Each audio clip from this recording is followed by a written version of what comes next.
Hi, I'm Jake Deffinbaugh, and welcome to Jake's Happy Nostalgia Show, a podcast where me and my friends talk about nostalgic moments and pop culture from our childhoods. We interview people such as actors, producers, composers, puppeteers, and more. We'll be sharing our favorite memories, talk about behind-the-scenes moments, and so much more. I'm your host, Jake Deffinbaugh, and welcome to this Jake's Happy Nostalgia Show episode. Hello, welcome to the 33rd episode of Jake's Happy Nostalgia Show, where nostalgia comes to life. I'm your host, Jake Deffinbaugh, and our co-hosts we have for today, Chris Bixby, Matt Bingel, Wyatt McCullough, and Matthew Johnson. How are you guys? We are great. We're great.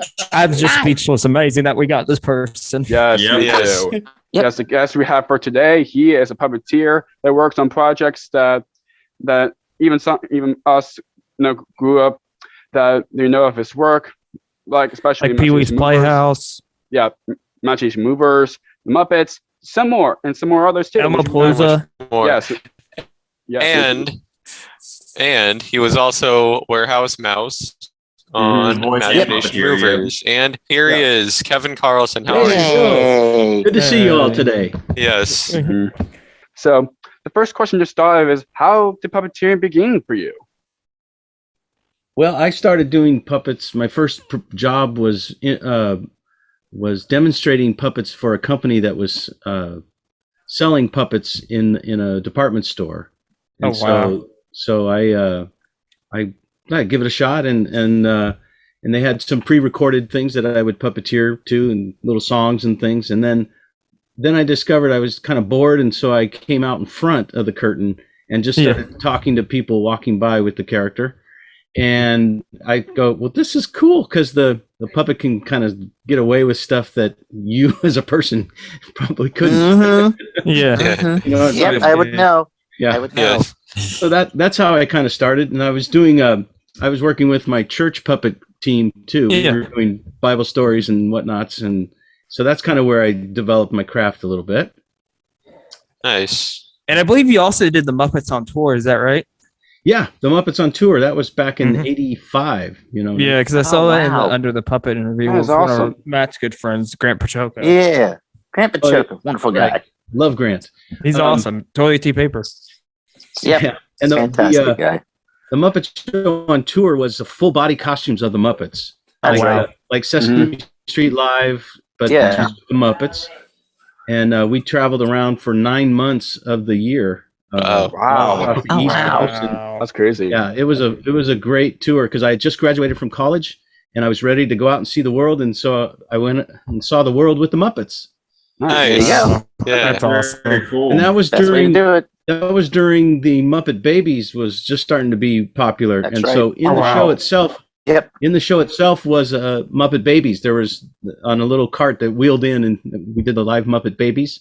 And I Oh, also wow. I did Robin the Frog in that show too. Oh my God. Oh, yes. wow. Robin's Yeah. amazing. He needs to come back. Awesome. He Yeah, does. we need to see more of Robin. Or He's Rizzo. still there, but not as much. Yeah, and Rizzo. Yeah. Yes. Also, were you part of the Muppets Take the Ball and O2? He was. Yeah. I saw it on Muppet Peak. It was on the Muppet That's Wiki. awesome. Is that Muppets Take the Ball in 02? Yep. Mhm. And let me just say that for all of us Muppet performers, that was probably a highlight of everybody's careers. I mean, you know, the Hollywood Bowl itself, you know, holds 18,000 people. And then when we're on stage, you know, good thing they had the jumbotrons, so you could really see how we worked. We worked live on stage, and but there was, you know, you could see the audience, and everybody was smiling and having a good time. It just felt really great. It was a total monumental point in my career, definitely, to be part of it. And then the O2, same thing. I mean, the thunderous applause and just the thrill of seeing the Muppets live.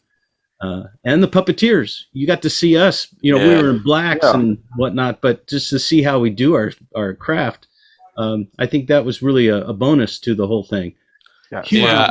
Oh, yeah. Yeah, I love it. I've seen the footage of both shows, and I really love, especially like the last few songs, like seeing all the Muppets together. And Indeed. Like bring it back, Moving Right Along in that show, which is a classic song. Yes. Yeah, all the Yes. Muppet movie songs and songs from the other movies as well. Yeah, the full show's on YouTube for people who want to check it out. Yeah. So I'm curious. So getting into puppetry, who were some of your inspirations? Well, of course, Sesame Street, Yes. Always, I think, even Dave Goelz talks about how Sesame Street was kind of such an influence, and he was in college at the time, and he was watching Sesame Street. It's fascinating. But, for the Muppet, and then the Muppet Show was so instrumental in me recognizing that, I would rather not go out with my friends on a Friday night. I'd rather stay home and watch the Muppets. My friends would say, "What? Yeah, that watch the too. Muppets?" Yeah, but the thing that I remember is watching the Muppets and just being so genuinely entertained, and then realizing that there's guys and girls underneath their puppeteers, and you don't see their faces, but the energy and the characters are so real and believable and fun and funny. And so that's kind of what really set me up to go, oh, yeah, I like this. Mm-hmm. There you go. Yeah. That's awesome. So I know on one of your first, the Muppet Show on tour, you also met Jim Henson. So what was that like, meeting him for the first time and working with the Muppets for the first time? What was that experience like for you? It was great. I tell you, when I first met Jim, I was just, awestruck, first of all. I mean, yeah. But the thing about Jim, he made you feel so comfortable, and he was, kind of meek and mild mannered in a way. Yeah. But he was so easy to talk to too. After I got over my starstruckness, it was just, we were like pals. I mean, he was so easy to get along, and he genuinely cared about us performers, Mm-hmm. And yeah, but the way he did with the Muppets is just amazing. Yeah. They're still going to this day. Yeah. Yeah, they are. He left us a little too early, I think. He did. Definitely. Absolutely. I think if he was still around, he would absolutely love like the many things the Jim Henson Company did, like all the different characters that they've added to shows, the Muppets and Sesame Street, and of course other shows that came around after his death, like Bear in the Big Blue House, Sid the Science Kid, all those wonderful shows that the Jim Henson Company produced, created. It was wonderful. Yeah. Do you have any fun memories from working with the Muppets over the past years? Oh yeah, I mean, it's always fun. First of all, I mean, I bet. Who wouldn't have fun? Right, and Jim and the Henson Company and everyone involved. I mean, it's entertaining and fun. There's no doubt. Yeah. I will tell you a story about how on the Muppet Vision 3D, which was which fun fact still open to this day. So it's still open.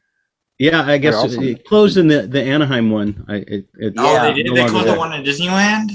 Yeah, I think so. Yeah, quite a while back. Well, I think what I was going to say is that the one in Florida is still open. Yeah, we saw a friend Alex go there. Yeah. That's really a fun show. And I was doing the small world characters, right? And we had a little dance choreography thing.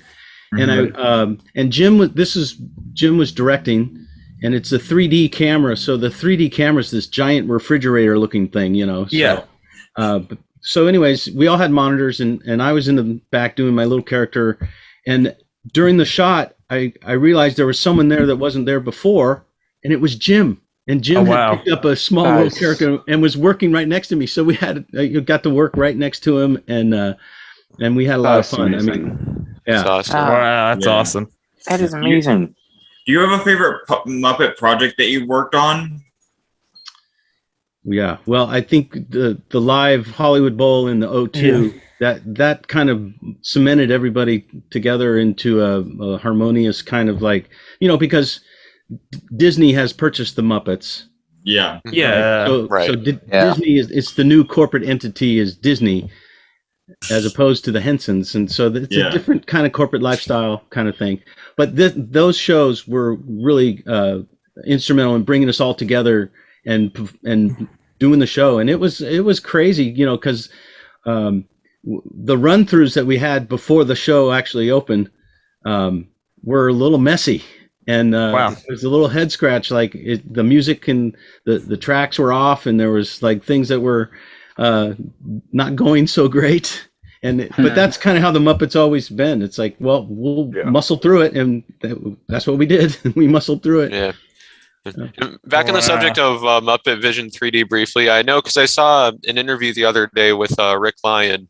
Yes, who's amazing. Oh, yeah. Yeah, and I heard him say that like a lot of the like core Muppet performers couldn't go on because they were I guess committed to Sesame Street, like Kevin Clash and Jerry Nelson, something like that. Like they couldn't go on, so they had a lot of like I guess you'd say like new people and kind of like the B-list kind of puppeteers go on. Yeah, and do that.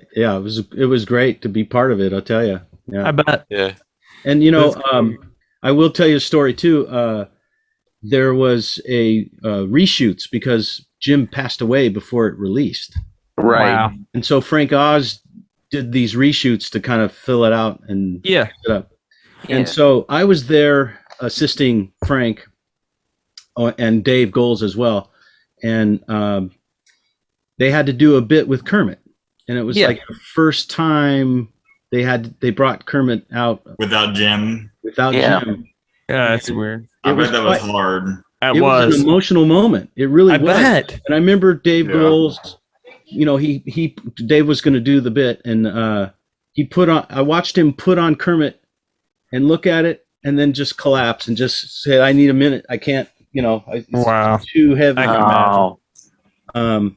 And I just listened to Dave Goles on Below the Frame, Matt Vogel's podcast. That's an amazing podcast. Another amazing puppeteer. Yeah, Fantastic and to hear podcast. Dave was really loose and had such a great interview with Matt. And I hadn't reminded Dave of that story, but I remember being there going, I'm seeing, this is like the beginning of the Muppets without Jim. And Frank and Dave, had a big embrace, and just like, hey, we can do this. Jim would want us to do this. Let's do this, So we got through it. It took a little time, but we got through it. It was very emotional. I bet. I can imagine. Yeah. So, why don't you ask the next question? So I know a lot of people are fans of this. Me personally, I grew up with the show. What was it like getting to work on Dinosaurs? Oh, Dinosaurs! Yeah, what a monumental, huge, massive undertaking, right? Yeah, and I'm sure you've seen a lot of the behind the scenes and some of the like Bill Beretta and Gene. They're Ricky Boyd. Yeah, all those who guys. we had on previously. Oh, you had Ricky Boyd, great. Yeah, he's awesome. Yeah, and you had Rick Lyon. You have a lot of Ricks. That's good. We didn't have Rick Lyon, but we're trying in the future. We'd love to. Yeah, he's great. The Dinosaurs, especially what he did. Yeah. Anyway. The Dinosaurs was an incredible collaboration between puppet builders, dressers, animatronics, puppeteers, directors, writers, producers. I mean, it was so many others. I bet.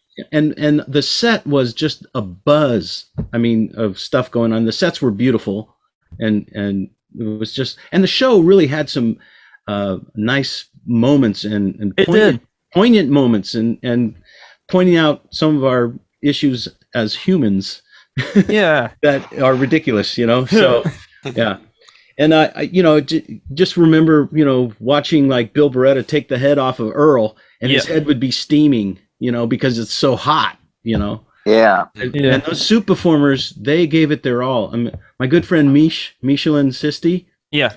He did a lot of the smaller kind of characters, but man, he's the same kind of guy, who just gives his all inside the costume. And when they take the head off, you can just see the steam coming off into sweat, and it's just like it's amazing.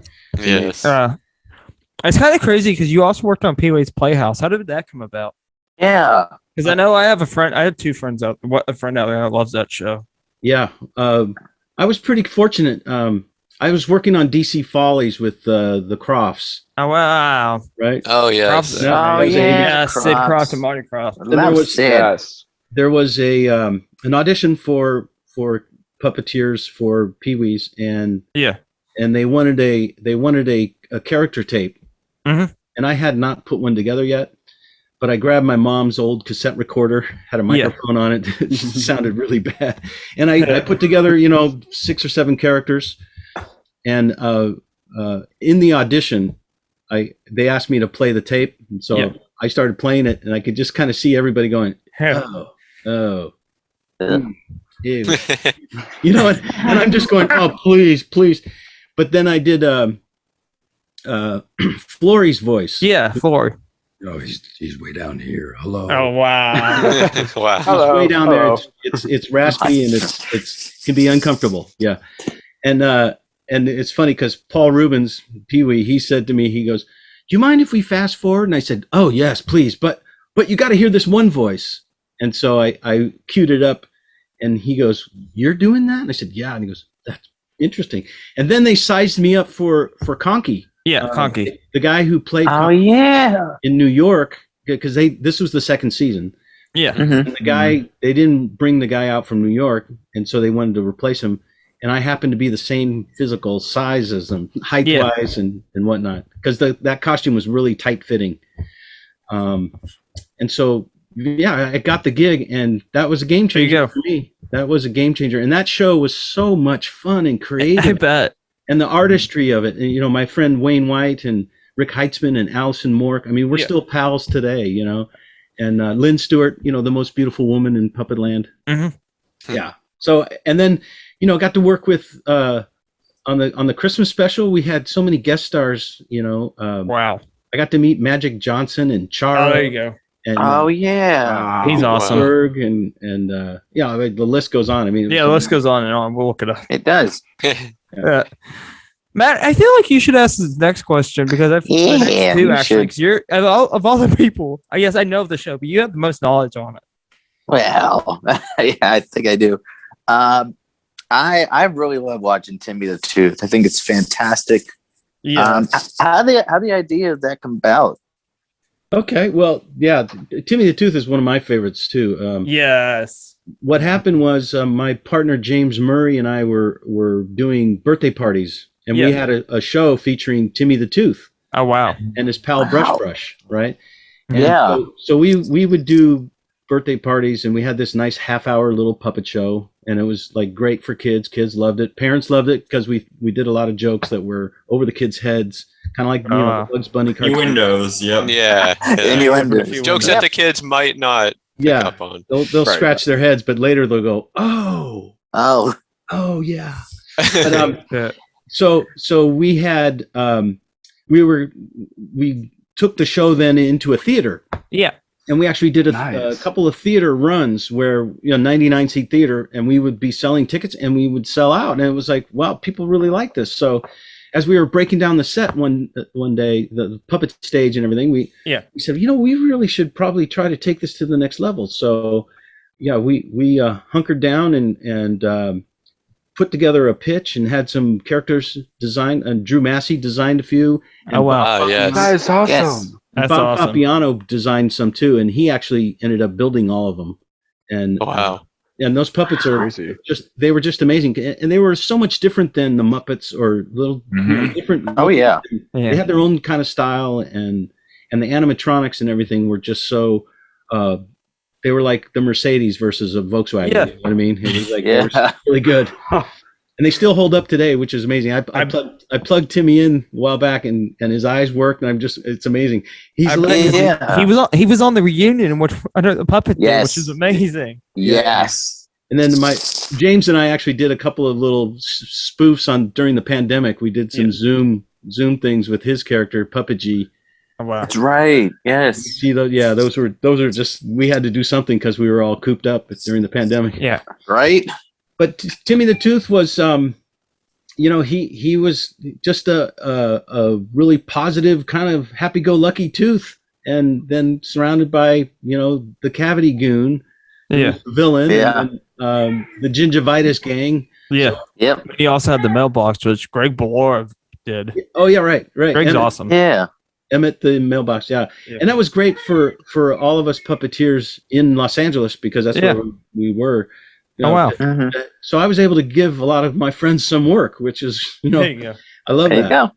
Yeah, Yeah, that's awesome. Greg, besides you, Greg is amazing. What he does, fantastic, like Spider-Man stuff, it's crazy. You know, Greg was my partner.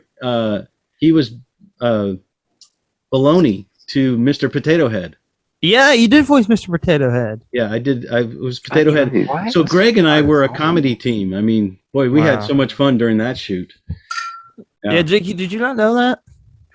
No. Yeah, I think Jakey's a shock. We know more than the actual host. This. Unbelievable. Let me explain this. I didn't know that either. Hold on. Let me explain this. Every time somebody mentions something that Jakey doesn't know, he freaks out. He does. Anyway.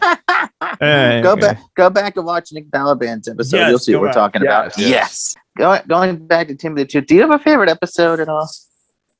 I liked Rainy Day Adventure. Oh wow. I mean, yes. Because I actually wrote a couple of the songs in it, and Phil Barron, who was our story editor, wrangler, showrunner, actually, he actually was our head writer, who basically was able to take our whims of ideas and help shape them in and make them happen. I mean, that was my favorite episode, and then also The Brush and the Stone, which was like our big production number. Mm-hmm. So, yeah, it was the costuming was phenomenal, and the way it was shot and the whole thing, and the whole idea that the Cavity Goon was scaring people with shadow puppets. Wow. Of all things, shadow. Kind of a weak premise, but it worked. It worked. Yeah, that's awesome. Chris, I feel like you should definitely ask this one. Yes. Okay. So one Sesame Street special that kind of hits home, like one of my favorite Sesame Street specials was the Elmopalooza. Which you can kind of see it in the back. How did that come about, and who did you perform in it? Yeah, who'd you perform in it? I assisted Ernie. Oh wow. Oh wow. With Steve. Oh wow, man. Wow. But that's the thing about us B-list puppeteers in a way. I mean, we're assists a lot of the times, but the assisting part is just as important as the main part, in my opinion. Wow. You can't overdo it. If your hand is doing weird stuff, you got to kind of right. Yeah. You got to make it match with the other hand. Exactly. Yeah. It's a skill in itself, and I've done a lot of that over the years. And the Hensons. You also did the 2011 movie. It was an additional one as well. The Muppets 2011. The Muppets 2011 movie. It took us a second. Did you play in that as well? I did a lot of assisting. And there's times where because Bill Beretta does Pepe. Yes. And sometimes they talk to each other, so someone has to put on Rolf while he does Pepe, and vice versa. And so it's like over the shoulders kind of things, and so we do a lot of that. Nice. So, it's awesome. Same with Eric Jacobson, who does Piggy, Sam the Eagle. He does all those characters. Eric's awesome. Yeah, he's amazing. We'll definitely have him on in the future if we can. Yeah, you should. Yes. Great. And you should. Cool. We'll just mention your name to all of these people. We'll be like, yeah, we'll do it. And now keep trying, right? And now for the questions that are I'm sure a lot of fans are waiting we for. Actually had one of the people who worked on the show with you, Wendy Calio, on the previous. How did you land the role of Warehouse Mouse? Yes. How did Warehouse Mouse come about? I auditioned. There were several of us that auditioned for it, and I won out, I guess. What fascinated me is that they didn't really have a clear idea of what they wanted to do with the mouse. I mean, because the movers, they had a real cheesy mouse puppet that they would just and appropriately, it was pretty cheesy. It was. It's in the Start Up video. So the improv, the audition was improv, but it was kind of like gibberish. I mean, I looked at it kind of like it was a toddler learning how to speak. So like would mess up words and whatnot, and not be able to say the S's very well. So he would go mini. There we go. And then so there wasn't a lot of constraints. It was open for me to kind of just play and it was in the mouse hole. And just kind of find things to do that were charming, and it seemed to work. And then the writers saw that they could incorporate him into the stories more, and it was a great experience. Yeah, it definitely is like the one where he gets switched with Rich in the episode Switcheroo was amazing. Yeah, it's fun. And as far as experience goes, I mean, we shot it in New Orleans. Oh yeah, I knew that. So 6 months of the year I was in New Orleans, and as far as it's in the top 5 of great cities in the U.S. That's for sure. Yeah, I bet.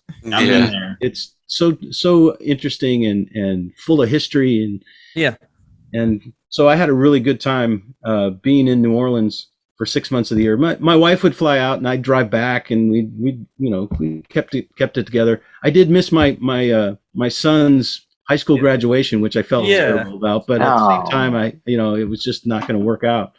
So I went to his college graduation instead. There you go. There you go. Made up for it. Made up for it. Yeah. Made up for it. I also really like one of the episodes early on, The Tooth Hurts. Yes. I was going to mention And Mouth Sitting also with Gouda. Oh yeah. Gouda. That was Kristen. Yeah. So do you still have the warehouse mouse puppet? Oh no, that's Disney. I was about to say that's probably a Disney property. Yep. Yeah. Lagasse built it. That makes sense. And Tim, what I love is that Tim Lagasse. Yeah, he actually. And Tim, I love Tim. He's so awesome. He's definitely on the future. He's awesome. He went on to do like Crash and Bernstein, all these wonderful. As the Penguin. Yeah, he's amazing. But the thing about Warehouse Mouse is that he had a relationship with one of the Disney production people, and so they said, "Hey, can you draw us a mouse character?" And Tim basically drew it on a napkin at a restaurant or something. Very simple design, but they loved it. And then it didn't have a mouth. And so when they were building the puppet, I said, it needs a mouth. I won't be able to do anything if it doesn't have a mouth. Oh my gosh. And so they built Alex Jurgen and they built the little trigger mechanism for his mouth. And so I was able to do a lot more. And I was very grateful because I don't want to do a character that can't talk or doesn't have a mouth. He needs a mouth. He is. He does. I mean, come on. Yeah. And then another one is it's the one award to the wise. I think it is where he's running through the obstacle course with Dave. They're just running and jumping. Yeah. There were some tricky things that we had to figure out. Yeah. Like the surfing thing, because he went out. I think it was the Wax episode. He went across on the surfboard. Yeah. We used different techniques. Like we had a stunt mouse. Yeah. Who he could posture him and put him in positions and things, and then we would marionette him sometimes too. We'd string him up so that we. Yeah, you could kind of tell, like in the same episode, the Wax episode. Yeah. Yes. Yeah. And then we would attach him. We'd attach him to a motorcycle that's a remote motorcycle. We can drive him in and out and stuff. Yeah. Yeah, so we did as much as we could. And the production team was very after the first couple weeks of production, they realized that we can do a lot more. Wow. So and I was always challenged because I had to do a lot of the rigging myself. Yeah. And so I was always challenged in how we're going to get this done. Yeah. Yeah. I feel like I want to kind of ask this. What was it like working with Wendy? Because we actually had her on in a previous episode. Oh, she was great. She was great. She was. Definitely. She's amazing. She was in L.A. too, and Knit Knots was an L.A. actor as well. Yeah, he was only there only for the first season. Right. We don't know why he wasn't in the second or third. Yeah. I don't think he tested well with the kids. That makes sense. That makes sense. That makes sense. That makes sense. Well, I also have some movies about that. Did you ask Wendy about that too? I think we did actually. Yeah, I think we might have. I don't think she knew. Yeah, I don't know either. I think I recall. That would probably be a question for the guys. If you get the movers will tell you. We never know. What was it like working with them? Oh, those guys are so great. When I was driving out there for the first time, I was thinking, okay, 1 out of the 4 of these guys is going to be a real trouble. It's going to be like a jerk. It was Scott. It was Scott, probably. Yeah. The thing is, they all were just so great and gracious and generous and loving. I mean, they were just so energetic. Yeah, definitely. That's why Knit Knots. That's why they created Knit Knots, because he was kind of like this drab kind of like, I don't want to do that. I don't want. Balance the energy with this guy. Like he's just like, I don't want to do this. I don't want to do what they're doing. I don't want to do anything. Yeah, kind of sort of like an opposite. antagonist. yeah. He was. Yes. And Doug Fisher, who plays him, is he's a funny character actor. He's a goofy guy too. I love him. Yeah. But Wendy and I and Doug were from LA, so we were in New Orleans.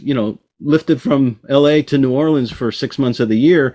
And so it was kind of a whole new experience for all of us, being, working away from our home, Mm-hmm. So we banded together and kept each other motivated and stay up and don't get too, lonely or, whatever. Yeah. Do you still keep in touch with any of them from Imagination Movers? With the movers, yeah. I keep up with them. In fact, they just asked me to do some autographs. They're going to sell some at. Because they still do. I find it great that they still do they still do music and stuff, and they still perform. Yeah, I find it great. They're still doing it. 20 years. Yeah, 20 years. Imagination Movers 20th anniversary. Yeah, 20 years and 20 years. That's amazing. And if you ever see them live, they rock. Oh, I want to. Yeah. Another meetup. I know Kevin probably knows about it. Jakey. You mentioned autographs. You should bring that one thing up. Yes, you should. You should. Where is it? It's over there. I saw it. He has it. The warehouse mouse. It's on your table back there. Yeah. Yeah. Yeah, I have. Yes, there it is. Look at that. That's awesome. That's amazing. Very nice. We're still kind of jealous though. I could just send Matt one for free. Matt has that same reaction too. So that was my reaction. Yeah. Oh, that was the filler. That was the do not bend kind of. Actually make a protection with the picture. to protect the picture. Kevin, now you got to send Matt one. Thank you so much for that. Thank you so much for that, Kevin. Yeah.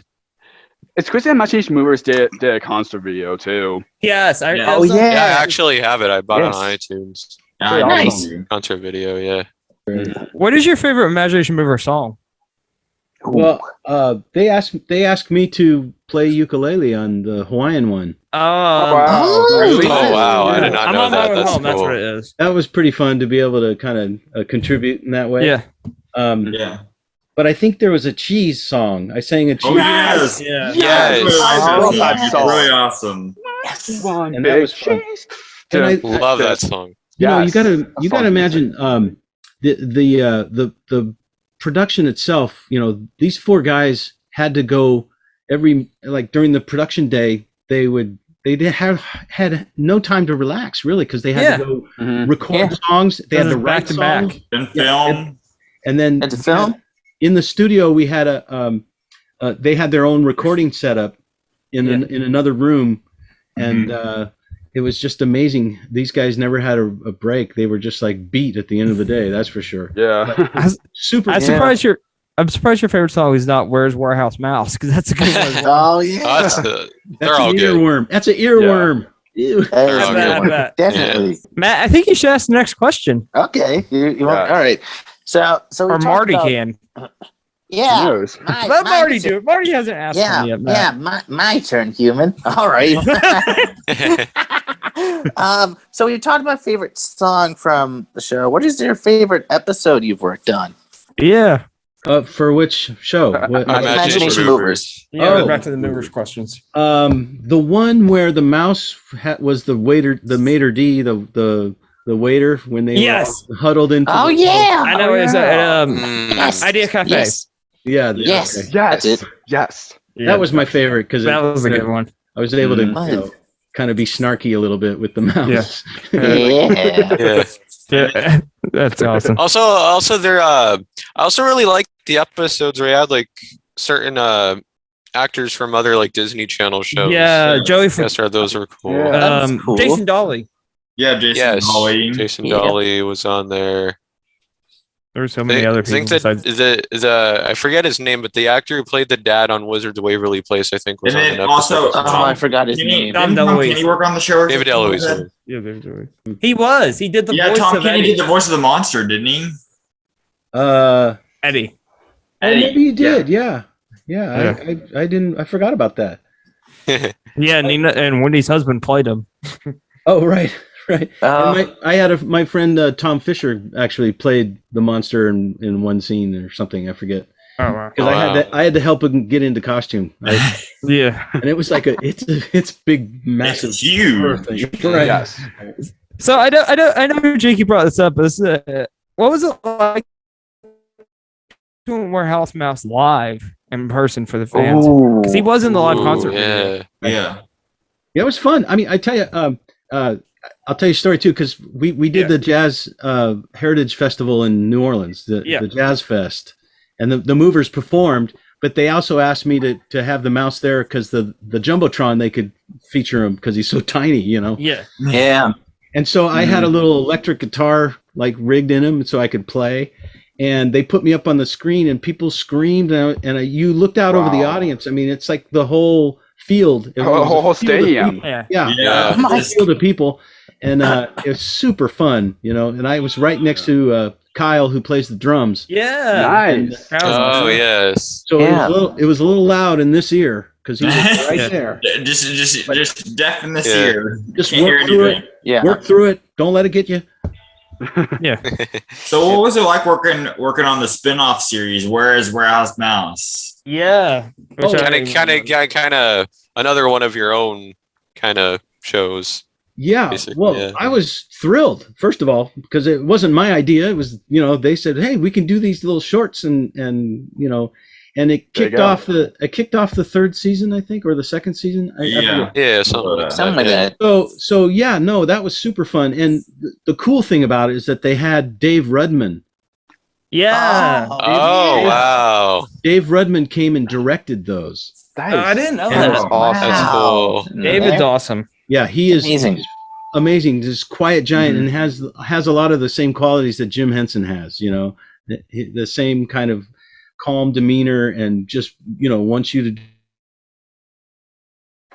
your best and helps you get there. You know, which is, you know, you want your directors to be able to do that you gotta see. To say exactly a keyword. They give you a keyword or an idea, and you go, "Oh yeah, I can use that," and then, you know, it's nice to be able to have that. Speaking of David Rudman, I know you were on a show that he created, aka Bunnytown. Yeah. Bunnytown, yes. That was also for Disney. Yeah, it was. I don't think I worked on Bunnytown. You didn't? I don't know. Chris, if it says it's him, it's somebody else. There's another Kevin Carlson. Guys, I got it. There's another Kevin. There's somebody out there pretending to be him. It's not him. Oh, great. Or Wikipedia just being stupid. That's great. No, it's like the Jim Conroy thing. No, well, Let's all keep in mind, Wikipedia is an article that can be edited by anyone. So exactly. Exactly. We'll see for Jim Conroy. Wasn't it like IMDb or something like that? No, it was on Wikipedia. Even anyway, Chris, where'd you find that? I'm kind of curious. Yeah, I think it might have been IMDb. If you so IMDb is lying. If you see some untruths, it's the second time they've lied to us. Come on, man. Take the time to fix those things. If, like Wikipedia, if somebody's trying to take credit for something that's not theirs, right? I mean, that's just rude. We'll just send it to you. Be like, is this yours? Yeah. It's like IMDb has a problem with puppeteers for some reason. It's like they don't want to include us in the cast. It's like they want to call us miscellaneous crew, and that's not fair. You know, we're actors. We are actors. Exactly. One of the most nostalgic episodes for Imagination Movers for me is Power Play. Yeah. Oh yes. I don't remember what. I was basically about. It's about like where the movers are trying to play something to Nina, but the power wasn't like on, so you had to. There's a thing where you can press buttons or something, but it still didn't work, and then have the emergency, and then. All right. Okay. So besides the movers, there was something that I feel like you did, because you never know if IMDb. Did you do Dr. Colosso on the Thundermans? Like help him out? No, I did Colosso. I did the on-set version. And then Dana Schneider. Yeah, he's the voice. Yeah, he's the voice. So, but I was on set doing the character. I'm evil, Dr. Colosso. Oh my god! Oh my god! There's another show amazing show. A bunch of us have watched. So the creator is amazing. He created something else before he did. Yeah. Yeah. So I know back on the subject of the Muppets, I know you also did Good Luck Charlie when the Muppets found an episode of Good Luck Charlie. Yeah. I love that episode. One of my favorites. Yeah. Oh, he actually returned. another Disney property. Who did you? I know we asked this a lot, but who did you get to do on that? The Good Luck Charlie. It's like asking the Muppets Most Wanted one, but a lot of us right-handers, we get to do chickens, penguins, and I think I was a chicken in Good Luck Charlie. That's awesome. The one with the Muppets is amazing. Steve Whitmire did on that. Yeah, definitely my favorite. Yes. Our great puppeteer would be lovely to have on in the future. Yes. So, is there anything from your puppeteering days that you want to show? Like you have? Oh, like now? Yeah. If you want. If you want, you don't have to. I wasn't prepared to do any of that. Yeah, it's fine. It's fine. That's okay. No, that's you're putting them on the spot again. We talked about this. No, but I am enjoying. I'm doing some corporate videos for a software company. Oh wow! And, so that's pretty fun because there's a lot of techno babble, and so having the puppets do it make it a little more palatable, so people. Yeah, thank goodness for that. Yeah. They tend to listen more and they like what we're doing, and we're adding a little humor to the whole techno world, which they lack. Yeah, and you have a little studio in the back too. Awesome. I use this is my little studio. It's my garage. I converted it into a studio, and so it makes it a lot more easier. That's where everybody wants to be. Their garage. And when you think about it, I'm a lot older than you guys, but when we had none of this growing up, like to be able to do like Zoom, like we're doing now, or we were had to record on a 4-track cassette recorder. And then nowadays you've got it all at your fingertips. It's so much digital. All of it's digital. So as a creative person, you can do a lot. So editing is a lot easier now than it was back then. Yes. Yes. So what type of things are you doing these days? I assume you're still puppeteering, of course. Oh yeah, no, I doing these corporate videos is taking a lot of my time because I'm producing the whole thing. I'm writing, I'm directing, I'm camera, I'm performing, I'm costuming, props. I'm doing the whole kit and caboodle from soup to nuts. So I love that. I do commercials. I did a couple commercials, and then before Christmas last year that are starting to show, which is good. And then I'm waiting for auditions. I do voiceover as well, and I just finished a project dubbing. It's a Mexican television series. It's called El Galán, and so I'm dubbing the Mexican actors into English. Oh, nice. I know dubbing can be kind of difficult. Interesting. It can be a very interesting. Very interesting, very difficult. It's challenging to try and cram those English words into the Spanish. Yeah. I'm playing this real handsome Mexican guy who is an assistant to this beautiful boss, and he's like secretly in love with her. And so it's really fun because I have to you have to have all the energy and the style and he's kind of nervous around her, so you've got to give that in your English translation, and so and what I found myself doing too is watching the guy on screen and doing the same motions. If he does a gesture, then I do the gesture too, so it helps me kind of get into this idea that we're cramming the English words into the Mexican mouth. It's fun though. It's challenging but fun. Yeah. So if the Imagination Movers came back and did a reboot, or something like that, they need Warehouse Mouse back. Would you return for Warehouse Mouse? Oh, most definitely. I mean, I love working with the guys, and Smitty and I we hit it off the most.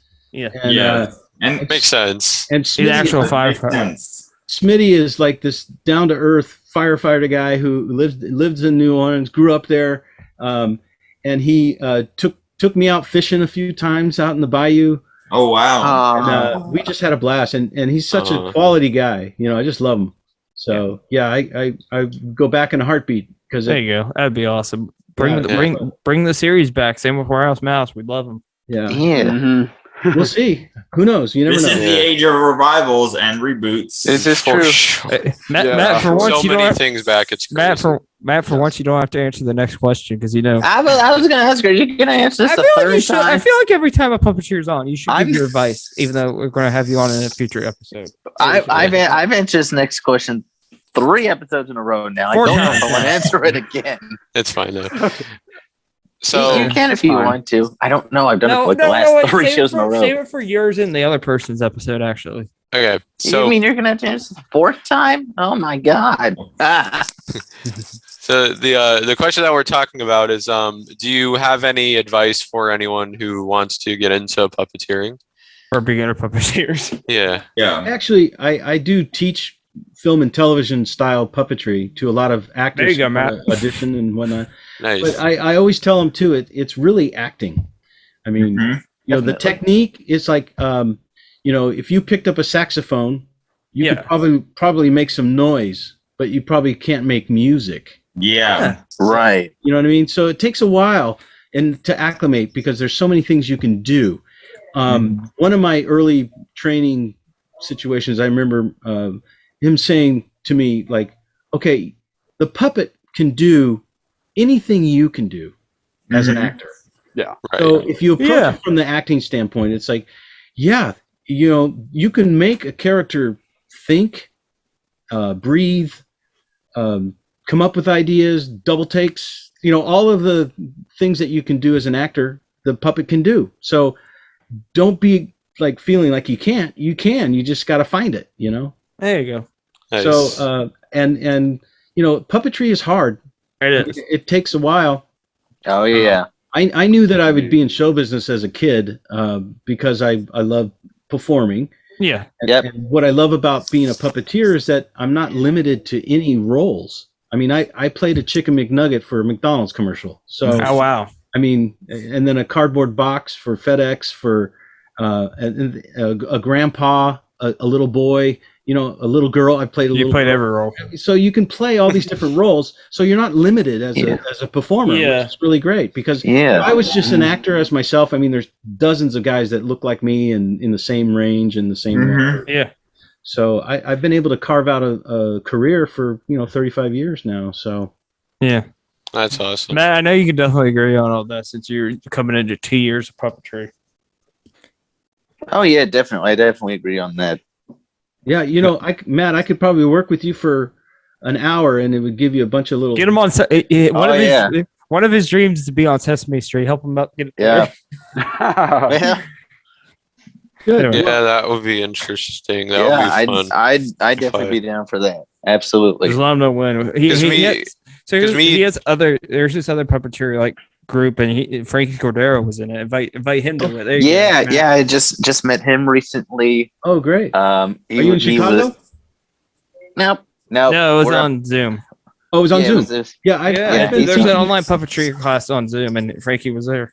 Oh, that's great. Well, he complimented Matt's puppetry. Awesome. Yeah, he did. He did. Oh, good. Which was an honor. I teach puppetry on Zoom as well. There you go, Matt. There you go. There you go. Just tell whoever owns the class to contact him. Because me, Jake, and Wyatt, we also have puppets of our own as well. Yeah, mine's upstairs. Oh, great. Some of them like Jakey were inspired by me, which is amazing in and of itself. Spencer Cohen is who inspired me as well as Matt.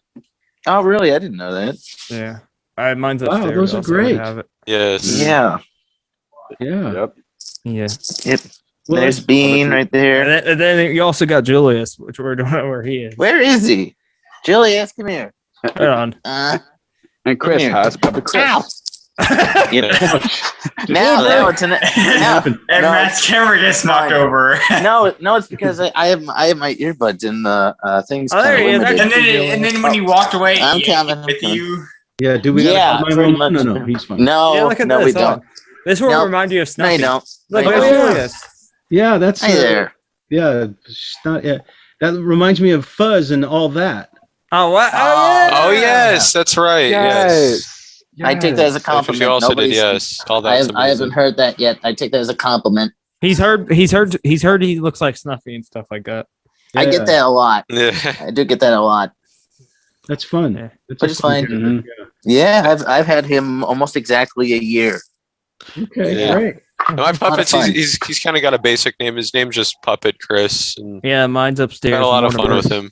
He's Chris, but if you were a puppet and if he had blue skin. No, but he's like Bubba. Yeah, and then Jakey's got his, another friend. And Jakey's got his puppet. Bean right there. Yeah, Mortimer's upstairs. You know, one of the great things you guys can do too is like find a song that you really like and really perform it well, and lip sync to it and practice and practice and practice, and record it and look at it and then do it again and keep doing it until you've created a great performance. Yeah, that's what I tell all my students too. It's like, you know, there's so many things you can do, and if you're at a loss, you know, just keep digging deep and you'll find something, you know, even if it's just like coming up to the camera and doing something like that. Something different, you know? Yeah. And, I remember Frank Oz and Dave Gold's the same thing. It's just like, just let your inner goofiness go. Oh, let it out. Be funny. Just don't hold back. Yes, for sure. Yeah, man, it's like you and Bingel Live. You keep practicing, and look, you made it past 100 shows. Yeah, we just passed our 100th recently. We're coming it's on Instagram. You should come check it out. We're coming up on our second anniversary of doing like live streams on Instagram. 2 years already. Really? Very fun. Yeah. Very fun. Hopefully you come check it out in the future. Maybe be on a guest if you. Very fun to do. We enjoy it very much. You thought Bird Call was big. Have him on. It'd be bigger. Oh, geez. Everybody would go insane in the chat. We'll explain more about them later. Yeah. Yeah. So, do you have any words to say to fans of your work? Oh, thank you. You know, thanks for liking what I do. You know, Warehouse Mouse. What about you? I'm hungry on cheese. Jacob could also do a good Warehouse Mouse impression. It's good. Yes. Oh, I didn't know that. Mm-hmm. No, yeah, it's amazing. So if people want to contact you, how can people find you on social media? Well, definitely on Instagram. Yes. Yeah. Kevin Carlson 1962. Yeah, hell yeah. Yeah. So I think you both there. That's how Jakey found me. So yeah, I follow you. That's how we found you too. That's how all of us found you. I think I do as well. Yes, I do. The nice thing about puppets is that you're never alone, right? Yeah, you're really not. You're not lonely at all. You're not alone. We've got a community that's all over the world. Like we know some all the way out in Australia. There's people in New York, Florida, California, and that same community that Matt's talking about. I'm kind of, I guess, a newcomer to that. Yeah. Kind of community, and I've had lots of fun.